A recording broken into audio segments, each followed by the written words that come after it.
2.21. Calcular a pressão na câmara 1, que o pistão se desloca com uma velocidade constante de 1,2 metros por segundo, sabendo que esse pistão desloca, né? E a indicação do manômetro metálico é 10 kPa. Então nós temos esse manômetro, temos essa medida que se refere à diferença de pressão, lembram, né? Pressão interna menos externa. E eu quero saber a pressão na câmara justamente 1. Dados diâmetros 1 metro, comprimento 0,2, viscosidade cinemática, diâmetro P, que seria o diâmetro desse pistão. Essa diferença de diâmetros é para calcularmos a espessura, o peso específico do óleo, a gravidade. Observação: considerar o nível do óleo constante. Porque como esse pistão vai sofrer um deslocamento, o nível aqui pode cair, certo? Temos uma altura, inclusive, aqui sendo relatada. Bom, gente, nós temos então um pistão que se movimenta dentro dessa região que apresenta um fluido, o óleo em si, e essa altura vai exercer pressão nesse ponto, exatamente aqui embaixo, o que vai comunicar uma força para a direita nesse pistão. Logo, sua velocidade é de deslocamento para a direita. A força de cisalhamento vai para a esquerda. Essa força de cisalhamento pode nos ajudar a entender esta pressão exercida aqui com este óleo, e com isso nós vamos conseguir definir a pressão em 2 e assim a pressão em 1. Porque vamos lembrar que aqui tem ar, certo? Então não é somente essa pressão hidrostática que está aqui exercendo pressão, mas sim a pressão do ar. Então vamos montar essa situação física com mais clareza. Nós temos ar e líquido executando uma pressão que movimenta um pistão. E essas forças vão ser equilibradas pela força de cisalhamento. Nessa questão 2.21,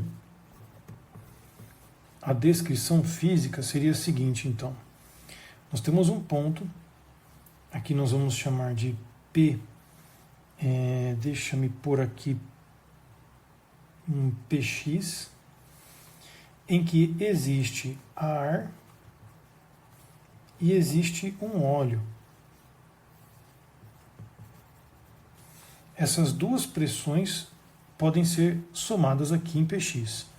Então, PX é a pressão no ar, que seria a pressão do ar em 2, mais a pressão do óleo. Ora, essa pressão PX, portanto, é uma pressão 2 que eu desconheço, pressão 2, vamos dizer assim, mas a pressão do óleo ela é calculável, é γ vezes H. E nós temos esses parâmetros. Agora, essa pressão PX vai executar uma força. PX vezes a área do pistão vai se igualar à força de cisalhamento. E isso deriva da igualdade de forças lá naquele pistão. A área é a área de contato com o pistão, que é o tal do dP. E aí nós temos como colocar esse valor de Px aqui, que é P2, mais o γ do óleo vezes a altura, que nós conhecemos, vezes π dp ao quadrado sobre 4, igual a força de cisalhamento que ocorre nesse pistão, que é viscosidade dinâmica, a área lateral, 2π dp sobre 2, vezes o L, vezes a velocidade sobre a espessura. Com esses parâmetros, né, nós temos a velocidade, nós temos o valor do L, nós temos o dP, com a viscosidade cinemática, junto com o peso específico e gravidade, a gente consegue definir a viscosidade dinâmica. Então, dP nós temos, H nós temos, γ do óleo nós temos. Veja que dá para descobrir quem nessa história? O peso 2. Então veja, primeiramente, a pressão exercida neste ponto vai executar uma força no pistão. Essa pressão é a pressão 2 mais o γ do óleo. e H, né? Pressão hidrostática do óleo. Essa pressão Px, então, executa uma força. Essa força, a gente poderia desenhar aqui o esquema, né? Você tem a força do Px aqui sendo aplicada e a força de cisalhamento contra. Que Px, vamos colocar Fx ou não? Vamos deixar Px mesmo, né? Porque aí a gente sabe que a força aplicada tem que ser multiplicada pela área. Então aqui temos uma pressão X.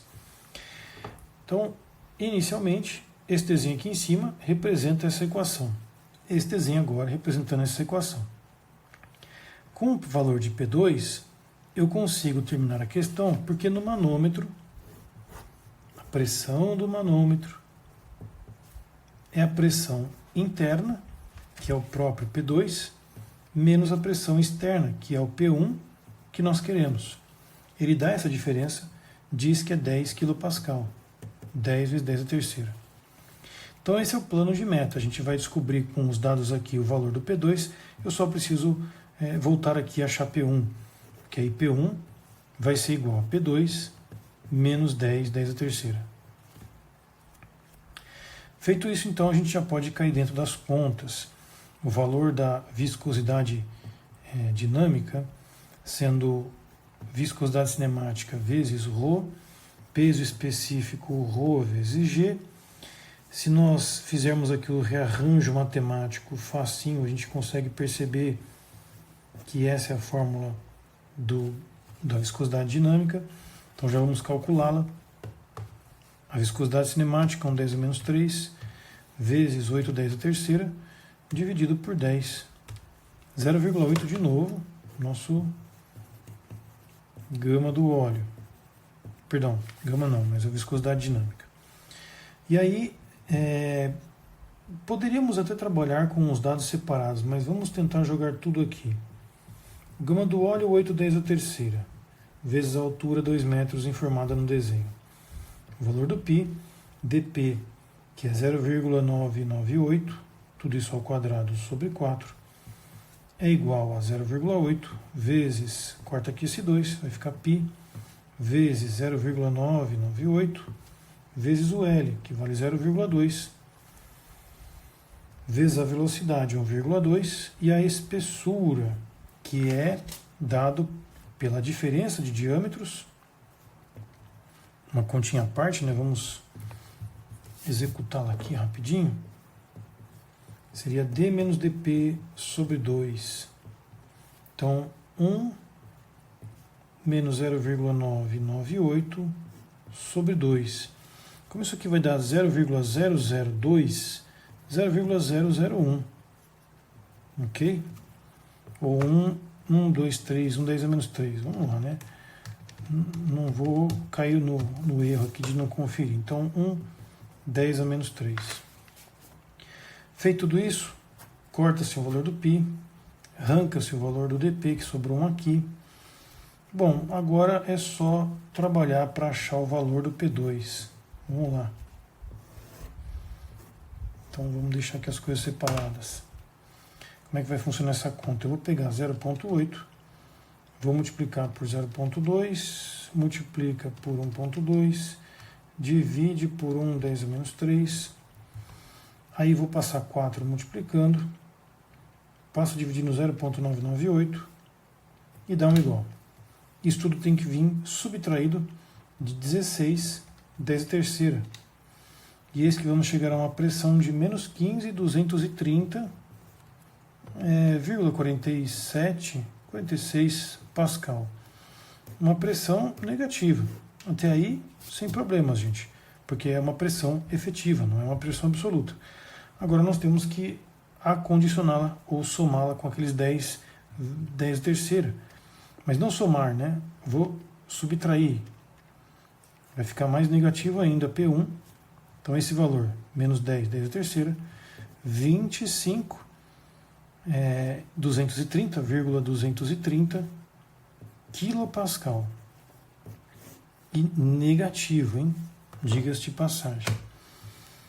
Uma pressão negativa. O fato de ser negativa é um dado interessante porque ele garante que o fluido não seja realmente, não desça, né? A pressão negativa vai dar uma segurada nesse óleo. Esse valor de menos 25,230 é exatamente o valor que está aqui no gabarito, gente, 25,23.